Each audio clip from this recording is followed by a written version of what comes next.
মুসলিম বিশ্বকে নাকানি চুবানি খাওয়াতে সিদ্ধহস্ত আমেরিকা যে নিজেই পথের ভিখারি হতে পারে তার বাস্তব প্রমাণ ক্যালিফোর্নিয়ার দাবানল।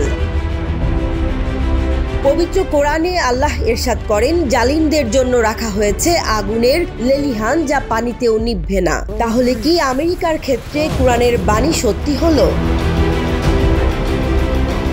অদৃশ্য শক্তি ও প্রকৃতির সাথে এই যুদ্ধে হেরে গেছে যুক্তরাষ্ট্র। মিলিয়ন মিলিয়ন ডলারের ক্ষতিতে জেরবার রাজ্যটি। বলা হচ্ছে পৃথিবীর কোনো পানিই নাকি নেভাতে পারবে না দেশের সবচেয়ে বিলাসবহুল আবাসনের এই লস অ্যাঞ্জেলেসের আগুন। মাত্র কয়েকদিনের দাবানলেই পুড়ে ছাই হয়ে গেছে হাজার হাজার একর জমি। বাড়ি ছাড়তে হয়েছে প্রায় 2 লাখ বাসিন্দাকে। সক্রিয় দুটি দাবানল নিয়ন্ত্রণে নিতে না পারলে নতুন করে আরও 2 লাখ মানুষকে ছাড়তে হবে ঘর। বাড়িঘর হারিয়ে আর্তনাদ করছেন লস অ্যাঞ্জেলেসের বাসিন্দারা। আমেরিকার ক্ষেত্রে একটি প্রবাদ একেবারেই যুৎসই, সেটি হচ্ছে সর্প হইয়া দংশন করে আর ওঝা হইয়া ঝাড়ে। বিশ্বের উন্নত সমরাস্ত্র ও আধুনিক প্রযুক্তি থাকলেও প্রকৃতির সাথে লড়াইয়ে হেরে গেছে আমেরিকা। বর্তমানে ইতিহাসের সবচেয়ে ভয়ানক আগুনের লেলিহান শিখায় জ্বলছে ক্যালিফোর্নিয়ার লস অ্যাঞ্জেলস। এখানকার বেশিরভাগ এলাকাই পুড়ে ছাই হয়ে গেছে। নামি দামি বিলাসবহুল ঘরবাড়িও ধ্বংসস্তূপে পরিণত হয়েছে। এই আগুনের তীব্রতা এতটাই বেশি যে কোনোভাবেই নিয়ন্ত্রণে আসছে না।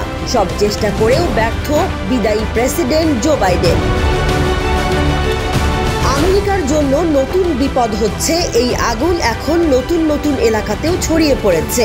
এরই মধ্যে লস অ্যাঞ্জেলেসের ওপর দিয়ে বয়ে যাওয়া ঝোড়ো বাতাসের গতি বাড়তে পারে বলেও পূর্বাভাস দেওয়া হয়েছে। তাতে আরও বাড়তে পারে আগুন। গত মঙ্গলবার থেকে আলাদা 6টি দাবানল লস অ্যাঞ্জেলেসে ছড়িয়ে পড়ে। বর্তমানে সেখানে 4টি দাবানল সক্রিয় রয়েছে। এর মধ্যে প্যালিসেইডস দাবানল আরও 1000 একর এলাকায় ছড়িয়েছে। আগেই এই দাবানলে পুড়েছে 22,000 একর এলাকা। ফায়ার সার্ভিসের কর্মকর্তারা বলেছেন, সান্তা মনিকা ও মালিবু এলাকার মধ্যে জ্বলতে থাকা প্যালিসেইডস দাবানল মান্ডেভিল ক্যানিয়ন এলাকায় ছড়িয়ে পড়েছে। গ্রাস করতে পারে ব্রেন্টউড এলাকাও। সেখানে বসবাস করেন তারকারা। বলা হচ্ছে সান ফার্নান্ডো এলাকায়ও আগুন প্রবেশ করতে পারে।